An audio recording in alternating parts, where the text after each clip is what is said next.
محمد بشیر صاحب نے ایک سوال کیا ہے، وہ کہتے ہیں کہ جناب وضو میں یا غسل میں زخم پر پانی بہانے کے بارے میں فقہائے کرام کیا فرماتے ہیں؟ تو جواب عرض یہ ہے، اگر زخم آپ کا ایسا ہے کہ جس پر پانی بہانے سے زخم پر نقصان ہوتا ہے یا اس پر پٹی نہیں بندھی، تو وضو یا غسل کے دوران آپ اس پر احتیاط کریں۔ پانی بہانے سے اگر اس پر زخم میں اضافہ ہوتا ہے تو پانی نہ بہائیں، اس پر مسح کر لیں ہاتھ کو گیلے کر کے۔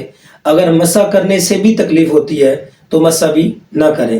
البتہ اگر اس عضو پر پٹی بندھی ہے تو پٹی پر مسح کرنا لازم ہوگا۔ اگر غسل میں ہے تو غسل کے دوران پھر اس کا طریقہ کار یہ ہوگا کہ اس کے اوپر پلاسٹک چڑھا لیں، بعد از غسل آپ گیلے ہاتھ کر کے اس پٹی کے اوپر مسح کر لیں تو آپ کا غسل بھی ہو جائے گا۔